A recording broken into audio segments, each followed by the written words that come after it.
Selamat berjumpa kembali anak-anakku kelas 10 yang terkasih dalam Tuhan, berkah dalam. Hari ini kita akan membahas mengenai peranan Roh Kudus di dalam gereja. Mari sebelumnya kita berdoa terlebih dahulu. Dalam nama Bapa, Putra, dan Roh Kudus. Amin. Ya Bapa, berkatilah kegiatan kami hari ini agar dapat berjalan dengan lancar. Utusan Roh Kudus-Mu akan menaiki kami sehingga kami mampu untuk memahami kehendak-Mu dan dapat mewujudkan dalam kehidupan sehari-hari. Demi Kristus Tuhan dan pengantara kami. Amin. Dalam nama Bapa dan Putra dan Roh Kudus. Amin. Peranan Roh Kudus dalam gereja. Kita akan melihat yang pertama tentang gelar-gelar Roh Kudus dulu. Roh Kudus kita kenal dengan berbagai sebutan atau gelar sebelum Yesus terangkat ke surga. Yesus menjanjikan kedatangan Roh Kudus. Yesus menamakannya Parakletos, secara harafiah Advocatus, yang dipanggil mendampingi seseorang. Parakletos biasanya diterjemahkan dengan penghibur atau pembantu.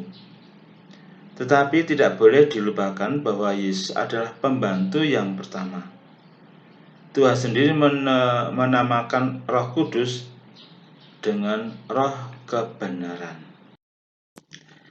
Di samping nama yang paling banyak dipergunakan dalam Kisah Para Rasul dan dalam surat-surat, terdapat pula nama yang digunakan Santo Paulus seperti Roh yang dijanjikan, Roh yang menjadikan kamu anak Allah, Roh Kristus, Roh Allah, dan pada Santo Petrus menamakan Roh Kemuliaan.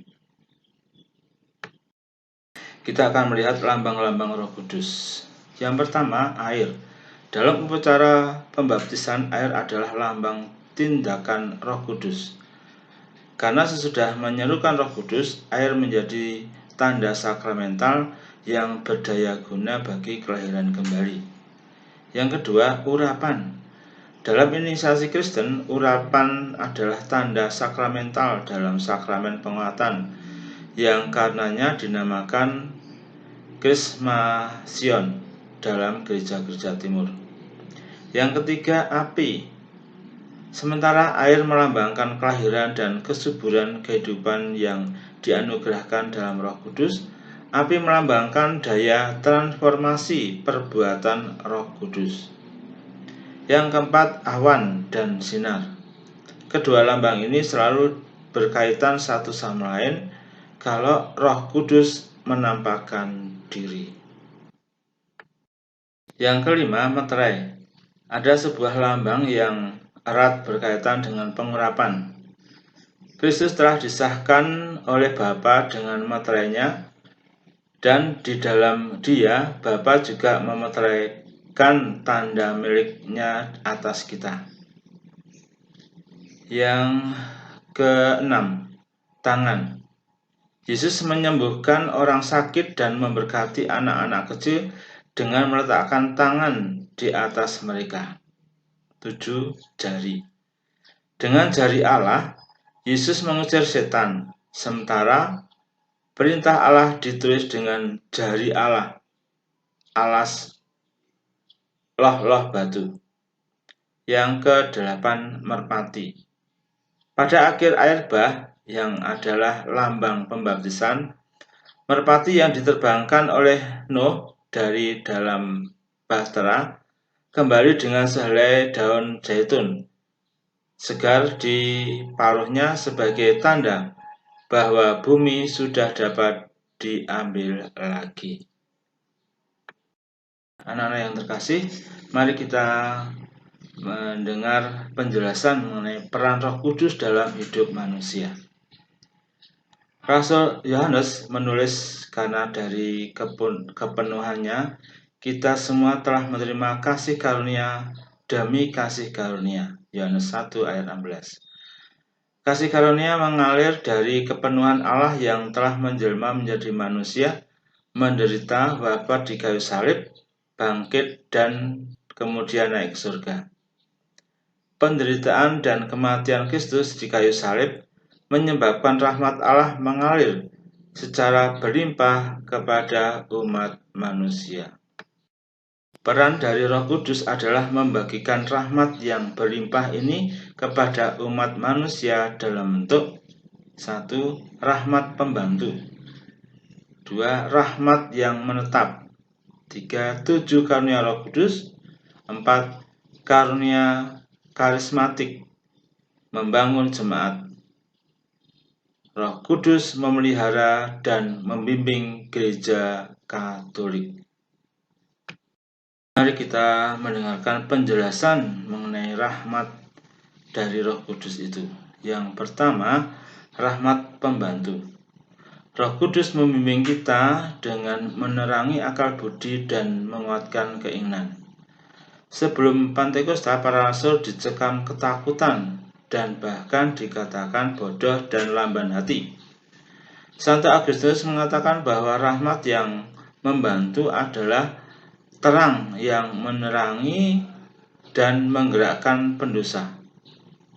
Ada banyak cara yang memberikan orang atau memberikan terang yang dapat menggerakkan akal budi dan keinginan, seperti membaca kitab suci, kehidupan para kudus, buku-buku yang baik lainnya, mendengarkan khotbah, melihat kehidupan yang baik dari teman kita, nasihat dan pembimbing rohani atau bapa pengakuan, benda-benda Kristiani, penderitaan dan sakit penyakit.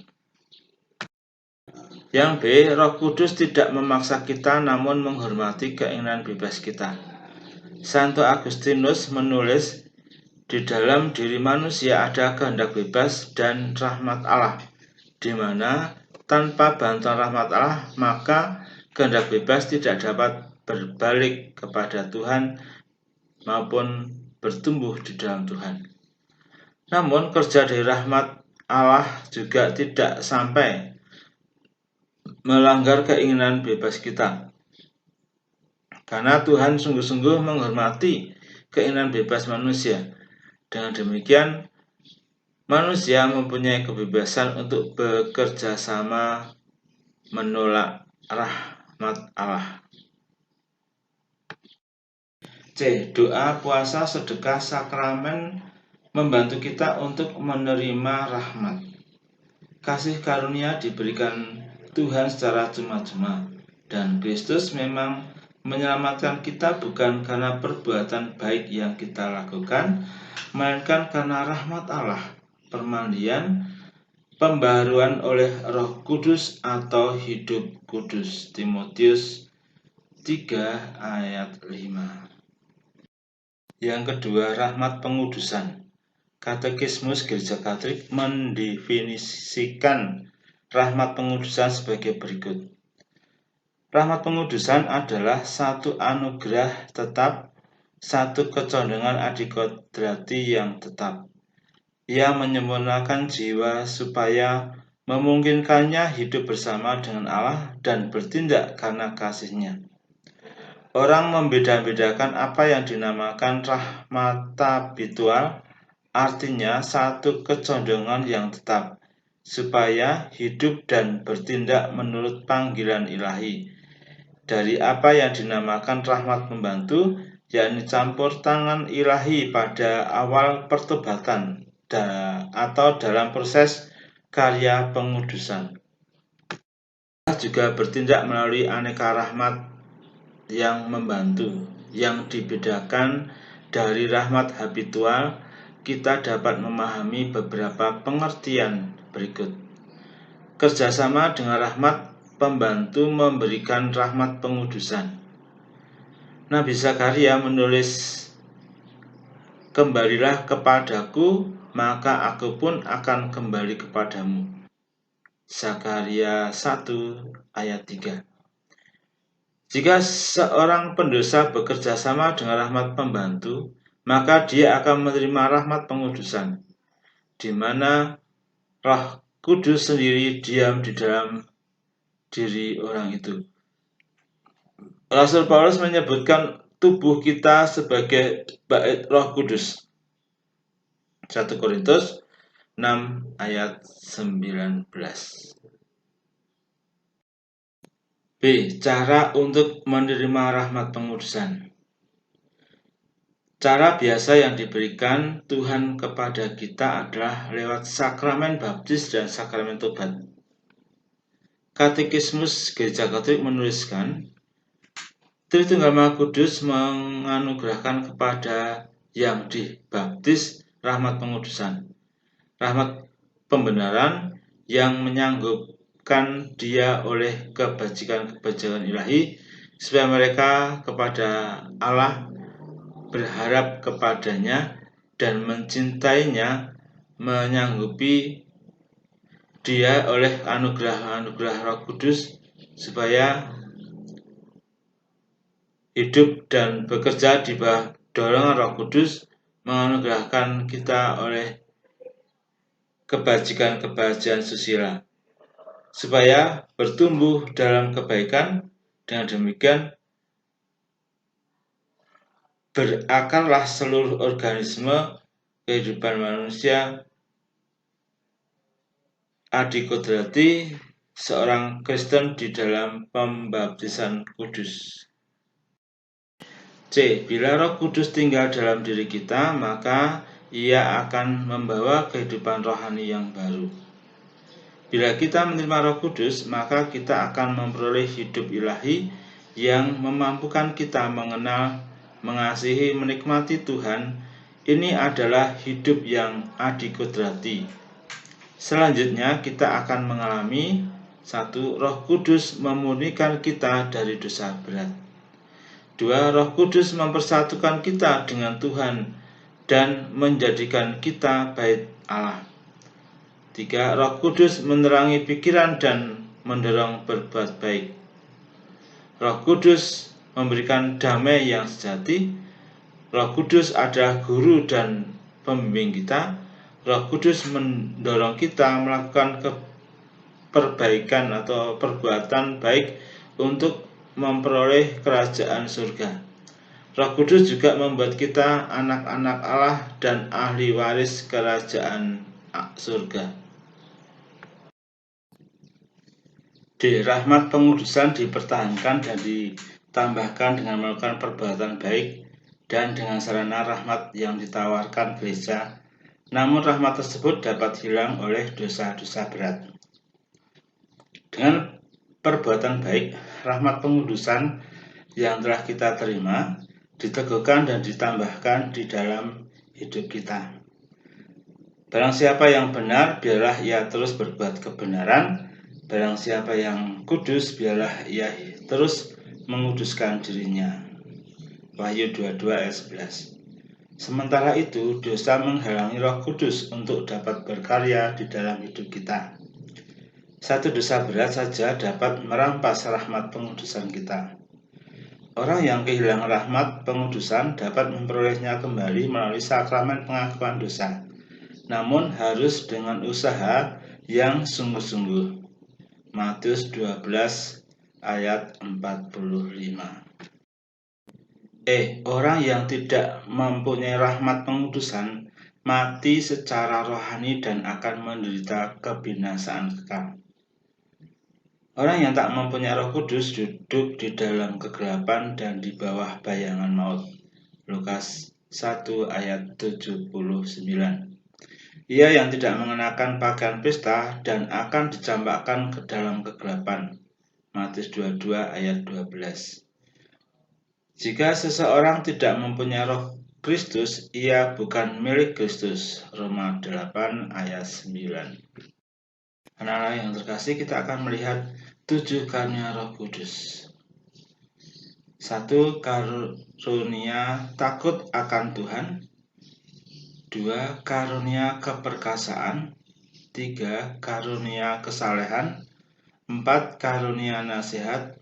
5. Karunia pengenalan. 6. Karunia pengertian. 7. Karunia kebijaksanaan.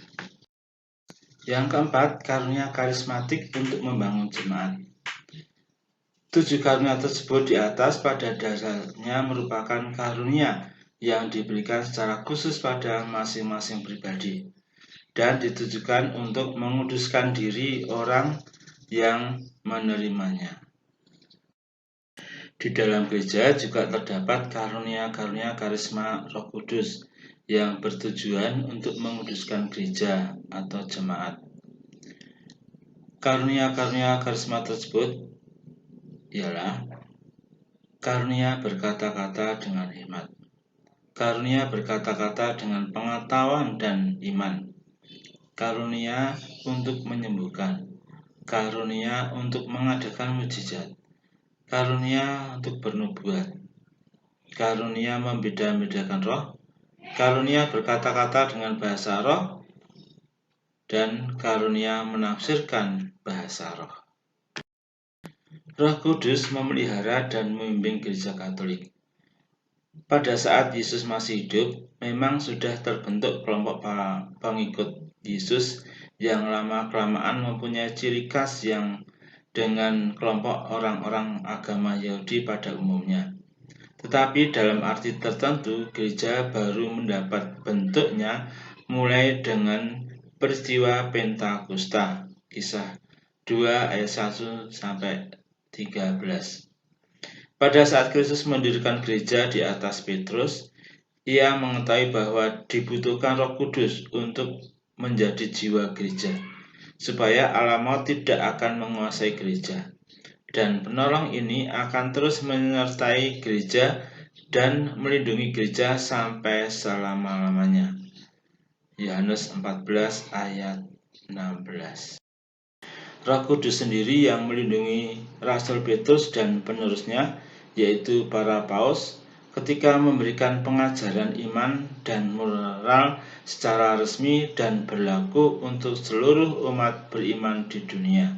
Matius 16 ayat 18-19.